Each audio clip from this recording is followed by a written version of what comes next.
Sebelumnya, setelah Sen kembali ke penampungan, ternyata Juting tengah mencari Sen untuk membantunya berburu bis darah dewa. Sen pun setuju membantu Juting dan segera menuju ke TKP. Setelah mereka sampai di lereng gunung, Sen mulai memanjat bukit yang ditunjuk Juting. Ketika mereka berada di tengah bukit, bis tampak seperti dan menarik perhatian mereka. Hansen melompat menjauh dari sisi tebing, meminjam kekuatan dari udara. Sen menghindari lidah raksasa yang tampak beracun dan kembali ke tebing di dekat bis itu. Lalu menghunuskan pedang peraknya. Sen dengan cepat memenggal kepalanya. Sen pun berhasil menghabisi bis kadal gunung tingkat darah dewa. Namun sayang, jiwa bisnya tidak diperoleh, tapi dapat mengkonsumsi dagingnya dan meningkatkan gen darah dewa. Kadal gunung jatuh ke tanah. Dengan cepat Juting melompat untuk menjemput tuannya. Tapi kemudian Juting berkata, "Kau bajingan bos, aku mintamu untuk membantuku dan melemahkan bis ini. Aku tidak memintamu untuk menghabisinya. Apakah kamu mendapatkan jiwa bisnya?" Sen pun meminta maaf dan menjawab bahwa dia tidak mendapatkan jiwa bisnya. Lalu Juting menanyakan lagi kepada Sen apakah Sen benar-benar tidak mendapatkan jiwa bisnya. Sen pun bersumpah bahwa dirinya memang benar-benar tidak mendapatkan jiwa bisnya. "Apakah kau pikir aku akan percaya itu? Hanya sedikit orang yang benar-benar mati karena bersumpah seperti itu," ujar Juting. Lalu Juting mengungkapkan bahwa dirinya jujur bagaimana Sen bisa mencapai titik ini hanya berada kurang lebih setahun di Suaka Dewa kedua. Mencapai begitu banyak hal. Intinya, apakah kau belum membuka kunci genmu? Tanya Juting. "Membuka kunci gen tidak sesulit itu," ujar Sen menjawab. Sedangkan dalam pikirannya Sen ingin segera pergi dari sini dan bersiap-siap untuk menemui Queen untuk berburu karena dia sudah membuka kunci gen pertamanya. Sen pun juga sudah menghubungi Pinking untuk mengabari bahwa dirinya sudah siap untuk berburu dengan timnya Queen. Mendengar jawabannya Sen, Juting tidak yakin apakah yang dikatakan Sen adalah konfirmasi, tetapi dia memilih untuk percaya bahwa Sen sudah membuka kunci gen pertamanya.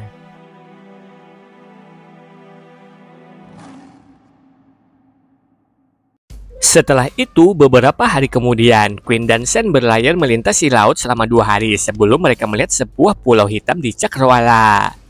Saat mendekati pulau, mereka melihat 3 orang yang berdiri di bibir pantai, 2 pria dan seorang wanita, masing-masing mengenakan baju jiwa bisnya. "Kakak, siapa pria ini?" tanya wanita itu kepada Queen. Wanita manis ini bernama Lazy Cat.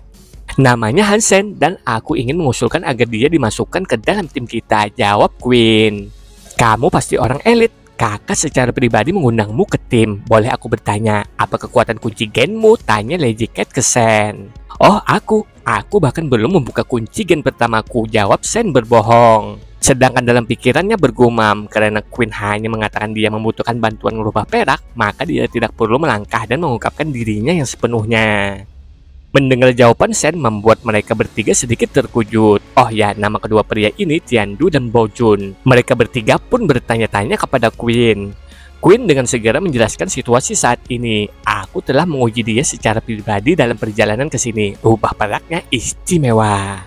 Jika itu benar, lalu mengapa tidak membeli hewan peliharaannya saja? Tidak perlu mengajak seseorang yang belum membuka kunci gennya," ujar Bojun si pria pirang. "Maaf, hewan peliharaan ini tidak untuk dijual," ungkap Sen setelah mendengar ucapannya Bojun.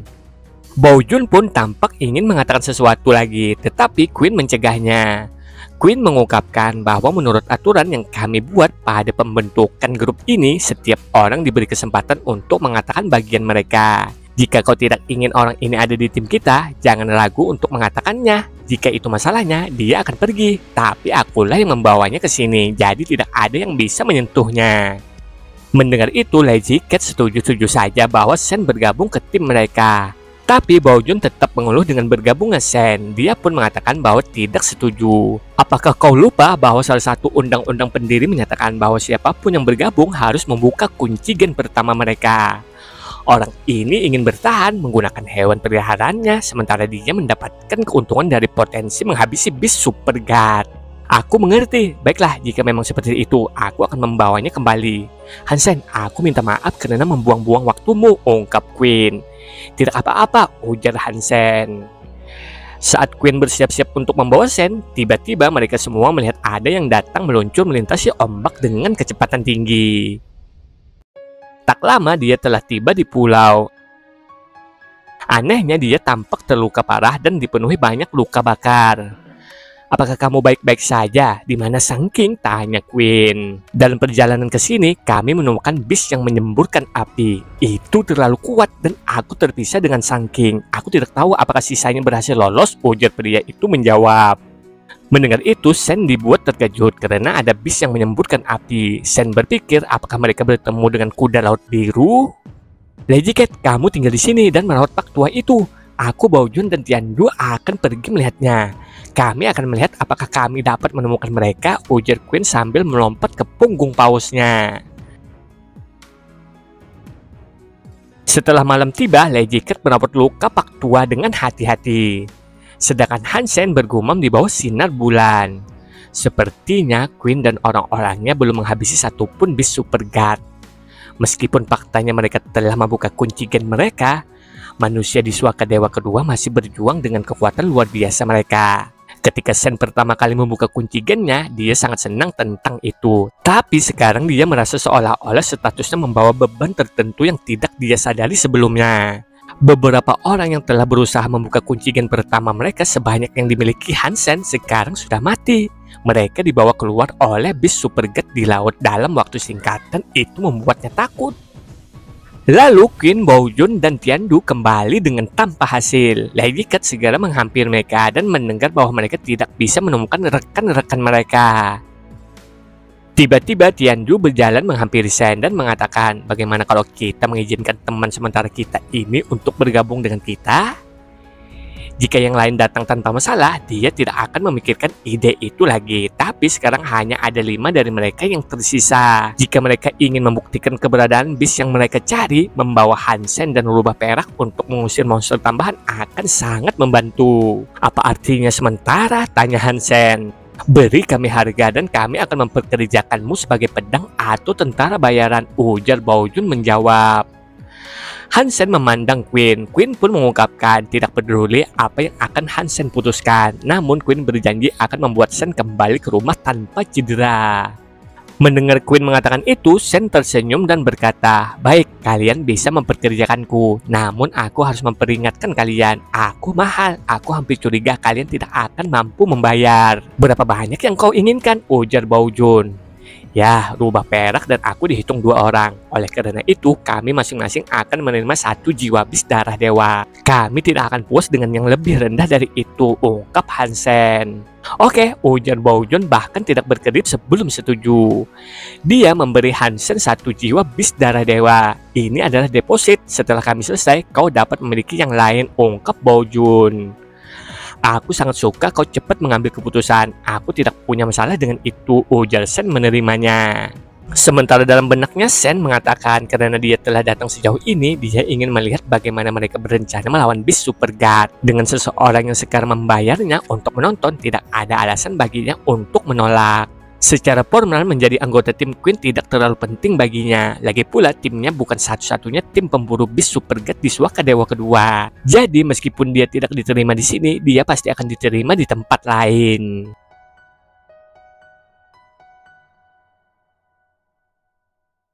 Setelah itu mereka semua pun berkumpul untuk membentuk rencana aksi. Di perjalanan mereka tidak menemukan satupun bis yang mendekat. Dengan adanya Sen dan rubah perak, kita tidak perlu khawatir tentang bis tambahan yang memenuhi pulau. Lebih jauh ke pedalaman, konon tinggal seekor bis harimau putih. Saat mengunjungi pulau, seseorang dalam tim telah melihat bis itu. Jadi siapa yang akan menyerang dan mencoba menahan serangan pertama harimau putih itu? Tanya Lazy Cat. "Aku akan melakukannya. Aku baru-baru ini memiliki perisai darah dewa. Jika itu benar-benar bis Super Guard, aku seharusnya bisa memblokir cakarnya setidaknya 2 kali," jawab Baojun. "Oke, jadi itu sudah ditetapkan. Baojun akan masuk dan memblokir serangan terlebih dahulu." Queen pun menjelaskan dengan sangat rinci rencananya. Sementara Hansen tidak termasuk dalam rencana pertempuran. Yang harus dia lakukan adalah berdiri agak jauh dari bis harimau putih, memegang rubah perak untuk memastikan tidak ada bis lain yang mendekat. Hansen pun tidak punya keluhan akan rencananya. Terlihat sang harimau putih tampak terbungkus dalam semacam angin puyuh. Hansen khawatir bahwa rubah perak mungkin juga akan mengejar harimau putih. Namun Hansen juga sangat mengenal kekuatan yang dimiliki Beast Super God. Dan dia tidak berpikir Queen dan timnya memiliki apa yang diperlukan untuk menjatuhkannya. Sang harimau putih pun melesat seolah-olah tornado melaju dari perbukitan, segera menghampiri mereka semua. "Bersiaplah untuk bertarung," teriak Queen. Hansen yang melihat mundur sedikit dengan rubah di tangannya. Dia takut pada Beast Super God dan sangat ingin menghindarinya. Beast Super God yang menghuni suaka dewa kedua memiliki kekuatan penghancur yang tidak seperti lainnya.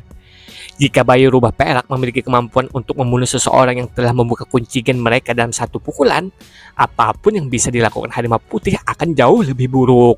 Rubah perak sekarang melihat harimau putih dan dia juga tampak gugup. Rambutnya naik di ujungnya dan dia menatap harimau putih itu dengan permusuhan.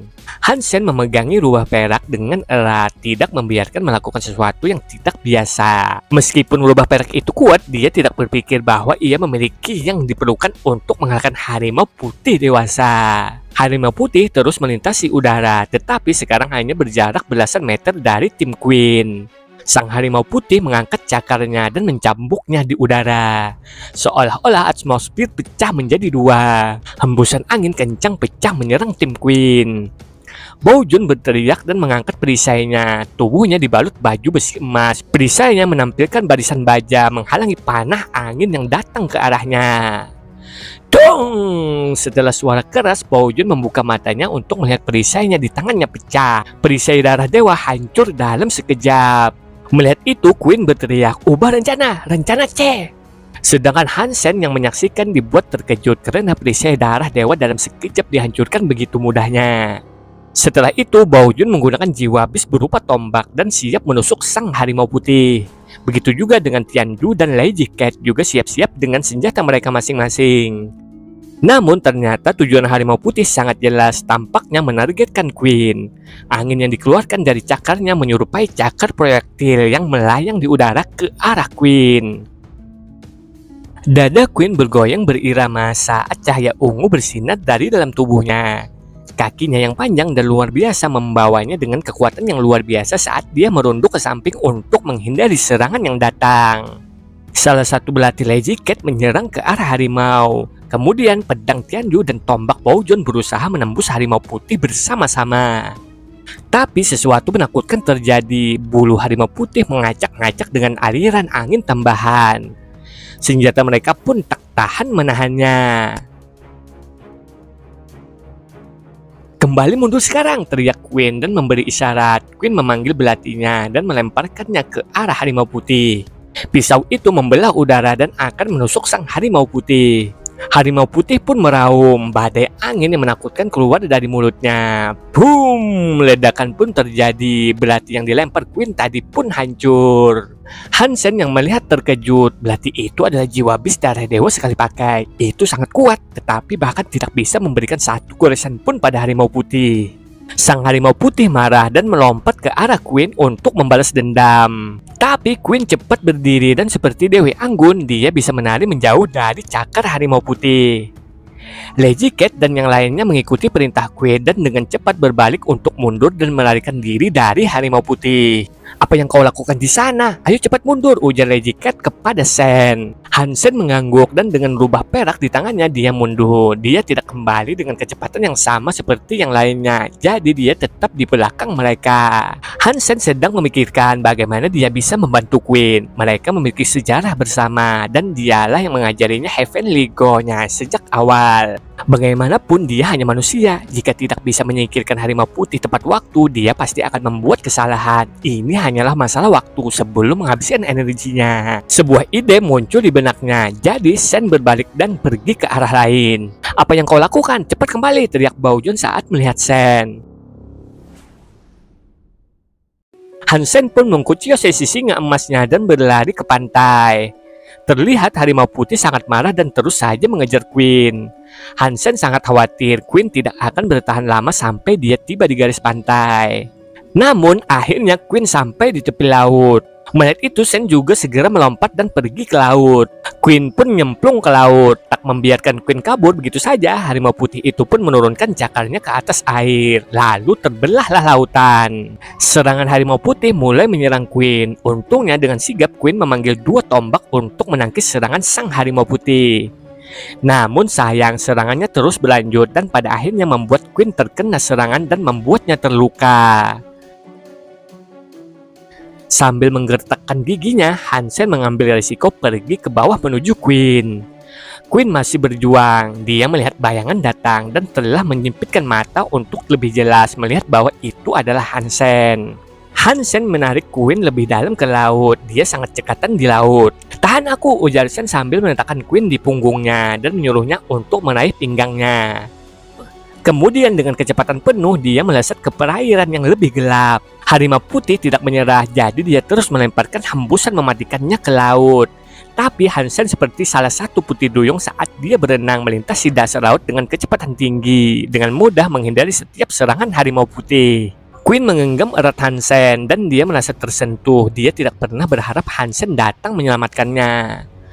Hansen bersiap untuk berenang lebih dalam, tetapi kemudian dia menyadari ada yang tidak beres dengan Queen. Dia berbalik untuk melihatnya dan wajahnya tidak terlihat bagus. Namun itu bukan karena luka yang dideritanya, itu karena dia tercekik. Hansen terkejut setelah dia mempelajari Sutra Dong Suan. Dia bisa bernapas di bawah air, bahkan rubah perak memiliki kemampuan ini. Sayangnya Queen tidak. Jika dia tidak terluka, dia bisa tetap berada di bawah laut selama beberapa jam. Tetapi dia mendapat pukulan di dada. Paru-parunya rusak yang membuatnya sulit untuk tetap berada di bawah air. Queen memberi isyarat kepada Sen, mengatakan kepadanya bahwa dia ingin kembali ke permukaan. Dia tidak ingin naik hanya untuk mencari udara, tetapi juga untuk memberi kesempatan kepada Hansen untuk keluar dari kesulitan mereka saat ini. Hansen menariknya mendekat dengan menggelengkan kepalanya. Sen menatap mata Queen, menyentuh wajahnya dan menutup bibirnya dengan bibirnya sendiri. Ada rasa yang menyenangkan pada ciumannya. Matanya terbuka lebar saat melihat Hansen yang wajahnya tepat di depannya. Tapi Queen dengan cepat mengerti apa yang Sen coba lakukan. Dia tidak berusaha untuk mendorongnya kembali, seperti yang dia inginkan pada awalnya, dan malah menelan rasa menyenangkan yang Sen berikan padanya. Queen tidak lagi tercekik dan dia merasa diremajakan. Ketika tubuhnya lega, Queen mendorong Hansen dan meraih pinggangnya sekali lagi. Hansen masih khawatir. Untuk memastikan keamanan mutlak, dia berenang selusin mil lagi dan kemudian kembali ke permukaan. Ketika mereka kembali di bawah langit, harimau putih itu pun tidak terlihat. Kemudian Queen mengkuciosi pausnya. Mereka dengan cepat naik. Terlihat wajah Queen terlihat buruk. Luka di dadanya yang sangat dalam dan belum sempat sembuh karena terlalu lama di dalam air. Queen juga menderita banyak kehilangan darah. "Tidak apa-apa, aku bisa bertahan," ujar Queen sambil batuk-batuk. Tetapi setelah merusak paru-parunya, bahkan berbicara menyebabkan Queen memuntahkan darah. "Tunggu," ucap Hansen sambil menggunakan tangannya untuk merobek beberapa baju perang Queen. Hansen merobeknya dengan mudah, memperlihatkan dadanya. Sepasang payudara besar seputih salju muncul di hadapan Hansen dengan lukanya. Hansen tidak yakin apakah akan terangsang oleh pemandang itu atau tidak. Mata Queen mengungkapkan kecanggungan atas situasi tersebut, tapi dia tidak bergerak. Yang dia lakukan hanyalah memerah. Dalam keadaan mereka saat ini, Hansen tidak berminat untuk mengagumi tubuhnya, jadi dia mengangkat rubah perak dan meletakkannya di dadanya.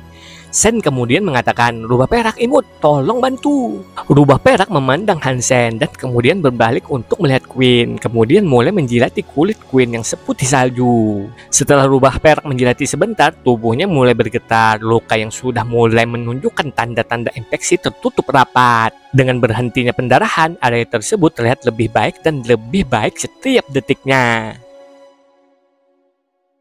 Wajahnya memerah dan Queen menggerakkan tangannya untuk menutupi dadanya yang terbuka. "Apakah kamu masih mencari?" teriak Queen. "Oh, maafkan aku," ungkap Sen sambil menggunakan tangannya untuk melindungi matanya. "Berputar," kata Queen. "Baik," ujar Sen. Queen pun meminta jiwa bis baju besi milik Sen. Dengan segera Sen memberikannya. Queen pun lalu memakainya. Bagaimanapun Hansen telah menyelamatkannya dan dia akan merasa tidak enak jika dia melakukan sesuatu yang buruk padanya. Tetapi setiap kali dia membuka matanya dan melihat Hansen, dia menjadi sangat marah dan emosinya naik lagi. Jadi Queen berbalik dan memutuskan untuk menatap laut daripada Hansen. Di mana kita? Tanya Queen. Aku tidak tahu, perhatian utamaku adalah harimau putih. Jadi aku mengambil sejumlah tikungan dan belokan. Aku bahkan tidak tahu ke arah mana pulau itu berada, ungkap Sen menjawab. Queen mengerutkan alisnya dan berkata, tinggalkan rubah perakmu di sini. Tetapi untuk saat ini kita harus pergi mencari makanan. Tidak perlu, aku bisa mengatasinya, ujar Hansen. Hansen pun menempatkan rubah perak di belakang paus dan kemudian melompat ke dalam air sendirian. Beberapa saat kemudian, Sen kembali membawa seekor ikan yang panjangnya 2 kaki. Sen menguliti dan menghilangkan tulangnya. Kemudian dia memotong daging menjadi irisan tipis dan mengambil satu. Queen mengira Hansen akan memberikannya padanya. Namun sebelum dia bisa menolaknya, dia melihat Hansen malah memberinya makan ke rubah perak. Melihat itu, Queen tersipu malu. Oh, kamu mau, ujar Sen. Sen pun mengambil sepotong lagi dan membawanya ke Queen. Ayo buka mulutmu, lanjut Sen. Queen merasa seperti akan meledak karena semakin banyak darah yang dipompa ke wajahnya. Queen kemudian pindah untuk duduk di belakang Hansen. Hansen kemudian meletakkan ikan yang dia pegang ke dalam mulutnya. Tapi sebelum Sen bisa mengambil semuanya, rubah perak melompat ke lengannya dan menggigit separuh ikan lainnya. Tak satu pun dari mereka ingin melepaskannya, yang membuat Queen sangat kesal. Tapi Queen merasa ada yang tidak beres. Bibir rubah perak dan Hansen terhubung. Tetapi rubah perak baru saja menjilat piala terindahnya sebelumnya. Wajah dingin Queen tiba-tiba berubah menjadi merah. Queen berbalik dan pergi ke kepala paus dan melihat laut. Apa yang aku lakukan lagi untuk membuatnya kesal kali ini? Gumam Hansen yang lagi asik bermain dengan rubah peraknya. Sen bingung dengan tingkah laku wanita yang satu ini. Setelah itu beberapa saat kemudian mereka pun melihat sebuah pulau.